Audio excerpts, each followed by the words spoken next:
This is the Ielts listening test. You will hear a number of different recordings, and you will have to answer questions on what you hear. There will be time for you to read the instructions and questions, and you will have a chance to check your work. All the recordings will be played once only. The test is in 4 parts. At the end of the test, you will be given 10 minutes to transfer your answers to the answer sheet. Now turn to part 1.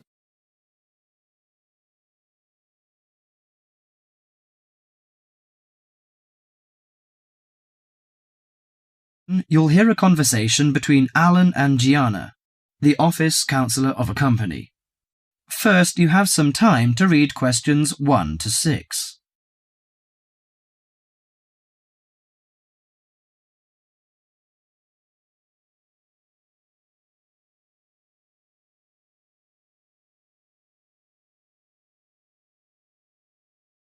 Now listen to the conversation and answer questions 1 to 6.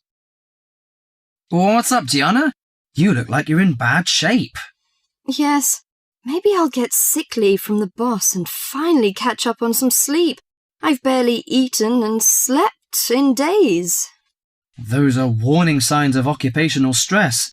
How are things at work? Terrible.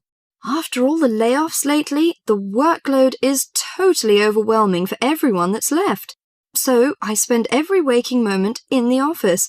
I'm kept busy all the time. So you need to take a few minutes break every so often to clear and refresh your mind. But my boss will complain I'm not hard-working. She's so capricious that you can't predict her reaction sometimes. Maybe your boss just doesn't have a clue about how much you're really doing. Keep her updated on your achievements and projects. Also insist that she prioritize everything so you can manage your time better. That's right. I suppose that would help me regain some sense of control, but I'm afraid that she'll take that as a sign of laziness and give me the axe. So take the initiative and hit the job hunting trail now. You'll be surprised at how many opportunities are out there. That's encouraging. Anyway, you should cheer up and get rid of the situation. You know, according to a survey, about 40% of all people find their work very stressful, and 25% develop mental or physical diseases.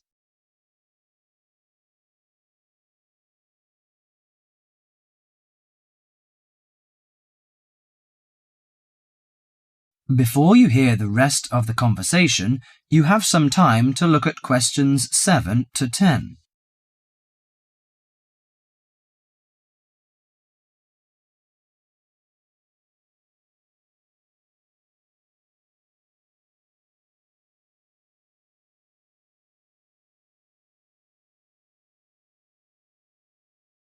Now listen to the conversation and answer questions 7 to 10. So serious? I didn't know that. How do the problems start? You know, they start when conflicts at work induces stress. Your body reacts by flooding the bloodstream with hormones that tense up your muscles and increase your blood pressure. This is meant to save you in a fight or flight situation, but leads to a host of illnesses, ranging from insomnia and headaches to heart attacks, when it occurs regularly over an extended period of time. What should I do to prevent such things happening? Well, most occupational stress is attributed to a recognized lack of control. You should act in advance to relieve the problems. For example, you should actively pursue career opportunities rather than quietly worry about getting fired. Of course, you can't control everything, so you need to help your mind and body cope. Keep a journal to release your frustrations, take short walks to calm down, or if necessary, simply take a mental health day. That is the end of part 1.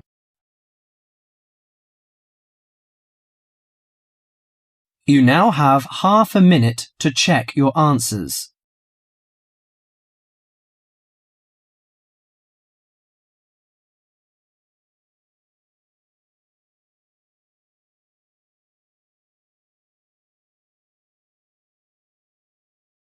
Now turns to part 2.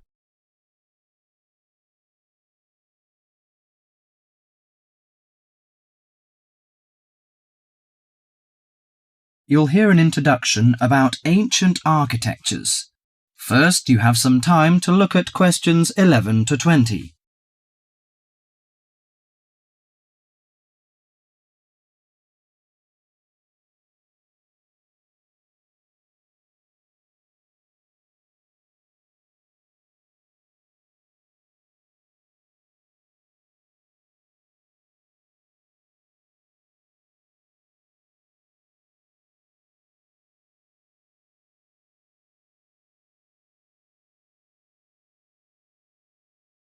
Now listen carefully to the tape and answer questions 11 to 20.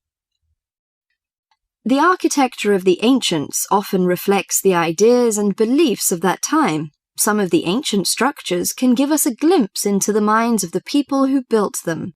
Now, Professor Francis is going to talk to us about ancient architecture.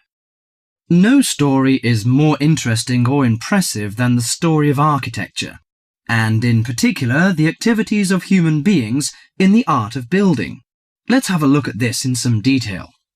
Did you ever visit the pyramids? Look at this picture, please. The pyramids in Egypt are true wonders of the ancient world. Khufu's pyramid is a stunning 138-metre-high mass of 2.3 million stones, each weighing about 2.5 tons. It was built to geometrical perfection over 4,500 years ago, with simple stone and copper tools. It was so far advanced that some have suggested it was designed by aliens. Actually, there is an astronomical significance to the perfect precision of the pyramids. By using 2 stars that circle the sky polar point, Egyptian astronomers were able to arrange the pyramids due north. This was done because they believed the king's afterlife and the stars were closely related. They believed their pharaoh, that is, their king, had been transformed into another living being, a light in the sky in contrast to the darkness of death. Okay, now let's look at another picture. On this picture is Athens' ancient Parthenon. It is an immense columned temple, built almost entirely of marble. Athens' ancient Parthenon is a perfect model of classic Greek architecture. It was built to honour Athena, the goddess of wisdom. Therefore, it includes the ideals of logic and reason in its design. Built in the 5th century BC, the Parthenon is made up of almost 140 columns. The Greeks associated the columns with the virtues of a human being: strong, orderly, proud, and beautiful. The height and width of the Parthenon are designed with the rational logic of geometry. The upper diameter of each column is a bit narrower than its base. It bulges slightly in the middle and slants inward. This kind of optical illusion makes the columns appear more graceful and thus more beautiful. The Parthenon also symbolizes democracy. Each column supports the entire structure, just as each person contributes to the government. It symbolizes that Athens' government is democratic. Finally, I am going to introduce the Roman Colosseum, a large oval structure for public sports events, entertainment, or assemblies. The Roman Colosseum displays the practical nature and political thinking of Romans. The Colosseum was built in 80 AD, when, throughout its vast empire, Romans' population and wealth were growing. It was necessary for politicians to entertain the people in return for their support. Gladiators would battle wild animals, and even one another in order to entertain the bloodthirsty crowds. Constructed with tons of marble, the Colosseum stood 48 metres high. It has the capacity to hold up to 50,000 spectators. Spectators sat on the lower 3 levels, surrounded by towering roofed passageways. On hot days, a cover suspended from the top story provided shade from the sun. Ancient architecture gives us a sense of the different societies that build these amazing monuments. Through it, we can imagine what life was like when those civilizations were flourishing. That is the end of part 2. You now have half a minute to check your answers.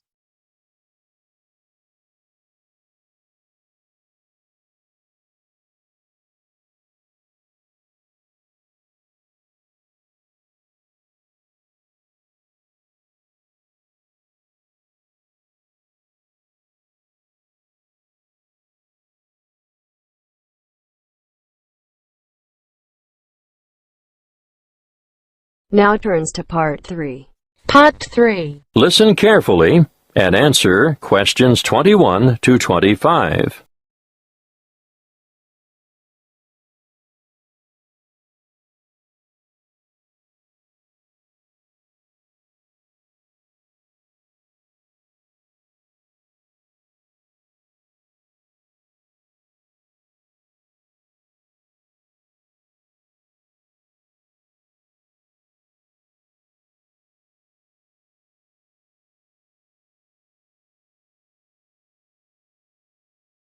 Come in and sit down, Lester. Sharon, I can see you're keen to know more. To start with, I'd just like to say that we value volunteers highly and recognize their importance and assistance in the provision of quality education. Thank you. We're looking forward to helping out. But what exactly can we do? Volunteers can undertake a range of tasks. In general, they enrich the English language program and complement the contributions of salaried staff members. Yes, but what would we do specifically? Oh, a variety of tasks. For instance, you can tutor individual students in reading. I thought that might be the case. But you can also help students edit their written responses. Great. Is that also a one-on-one activity? Oh, yes, definitely. But volunteers are also called on to assist in designated classes. And what exactly would we do there? Well, it depends on the class, of course, but usually you take on the role of an assistant. A teacher's assistant. Yes, that's it. Sounds like fun and good preparation for our own careers. Then, an enormous area of assistance is developing students' organizational skills. Yes, I can imagine that's why some of them are struggling in the first place. There's also the special needs unit. They always need volunteers there. But we have no training in special needs. That's not necessary. These students just really appreciate having any extra attention. Sometimes help with the simplest things, like holding a pen correctly. Well, that's something all able-bodied students should learn. I've noticed some of the strangest pen grips amongst my peers, and I'm sure they must end up with sore hand or shoulder muscles at the end of the day. Yes, I'm sure you're right. The other task I'd like you two to help out with is encouraging and improving the students' work ethic. Oh, I can't imagine that'll be easy. No, but it is important, and I can give you some training in that field. That'll be good. I should also point out that you'll be working alongside quality teachers at times who are not only caring role models, but excellent motivators. Well, we should learn a lot from them. Yes, the teachers you'll be assigned to are innovative and very responsive to the different needs of individual students. If that's true, they must be adept at a variety of teaching styles. Quite right. You know, part of my mission is to forge close partnerships between experienced teachers and trainees like yourselves. As far as I can see, everyone has something to gain from the exchange of information and skills, not just the students you're helping. Before you hear the rest of the conversation, you have some time to look at questions 26 to 30.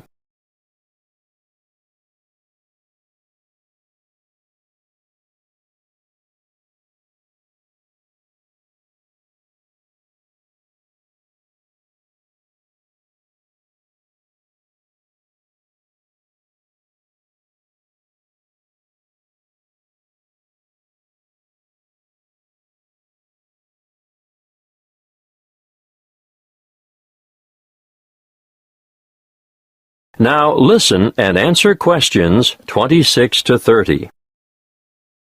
There are a number of interesting developments going on at the moment, and I've chosen you two because of your varied academic backgrounds.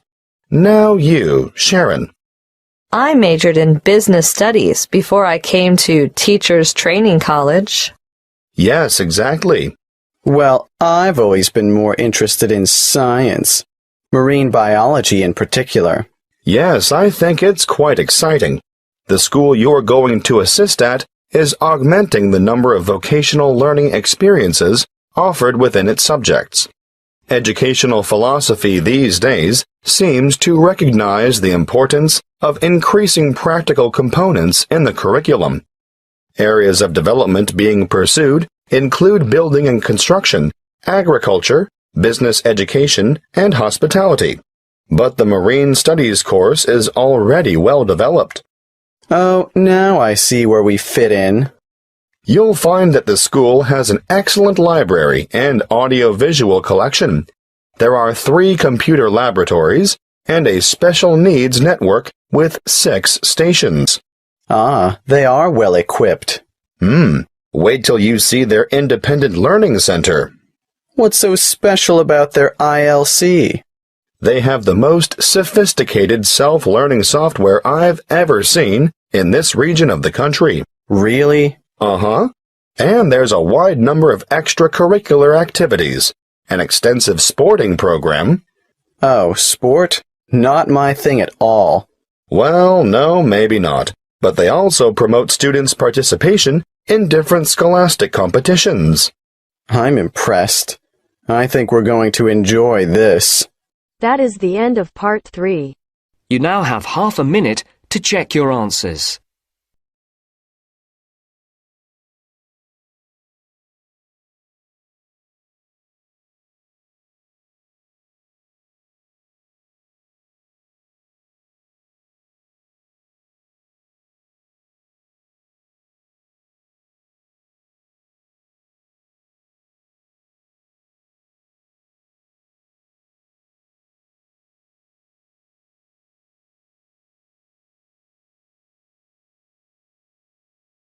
Now turns to part 4. Part 4. Listen carefully and answer questions 31 to 40.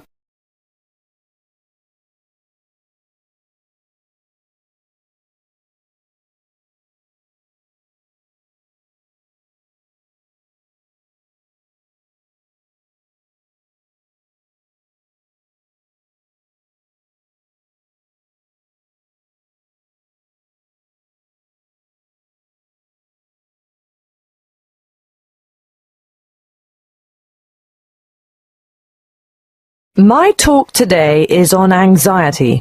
Anxiety is something you've all experienced at some time in your life, so you'll know that it's an emotional condition in which feelings of dread, fear, and mental agitation predominate. However, what we call an anxiety state or anxiety neurosis or phobic state, they all mean the same thing, is characterized by anxiety reactions far greater than those normally expected for the circumstances, and these reactions may be severe and prolonged. This is the most common form of neurosis in westernized countries. Usually, normal anxiety decreases with repeated exposure to the feared situation, whereas a neurotic anxiety tends to increase. Gradually, the person is inclined to avoid the feared situation and views it with increasing dread. Sometimes there may be an inherited tendency for this, but usually environmental issues are more important. The individual may have been a worrier throughout life, and a stressful condition, just before symptoms set in, is common. Often there is a gradual build-up of anxiety, possibly for weeks or months before the ultimate break occurs. The precipitating cause is usually one of great significance to the patient, often related to personal events, such as bereavement, a breakup, threats to career, health, or personal integrity. Of certain situations, It's not uncommon to have one or more of these present at the same time. I'm going to name some frequent phobias and give you a description of their symptoms. Let's start with agoraphobia, which is when the person has an intense anxiety about venturing outside the safety of the normal home surroundings. It may be impossible for this person to ever go out alone. Their fear of public or open spaces is completely irrational, and they often end up leading very secluded lives. Claustrophobia, on the other hand, is a morbid fear of closed-in areas or places. If you see me taking the stairs instead of the lift, think about it. Am I trying to get more exercise, or am I trying to avoid the confined interior of the lift? And I'm sure you all know people who are afraid of flying. Sometimes it's the fear of being enclosed in the aeroplane itself, and you can imagine how the cramped confines of airline toilets are really bad news for these sufferers. Now I'll move on to discuss social phobia, which, believe it or not, is more common in men. It's an acute anxiety that develops when they are in the presence of others. They feel self-conscious, apprehensive, and embarrassed. If attention, real or imagined, is focused on the sufferer, he becomes uneasy and may blush, stammer, or stutter. Some sufferers even develop tremors, shaking or trembling movements of a part or parts of the body. Or another very common sign of their extreme discomfort is that they perspire profusely on their palms, under their arms, or on their feet. That brings me to the last one that I want to mention today, and that is single phobia. And no, it's not a fear of lifelong bachelorhood. This one is actually precipitated by an acute aversion to dogs, cats, spiders. You may have heard of the term arachnophobia. Well, it applies specifically to spiders, but any single thing can basically cause a strong aversion. Snakes, frogs, mice, or rats, for instance. I can assure you the list is unlimited. You name it, and someone is sure to have a phobia about it. Some people are terrified of the dark, for example, and I'm not talking about young children here. You'd be surprised how many adults are afflicted in this way. Well, I see our time is up. Next week I'll go into some of the treatments and therapies for phobias that have been used over the ages, and some of the relatively new drugs that have recently come on the scene. That is the end of part 4. You now have half a minute to check your answers.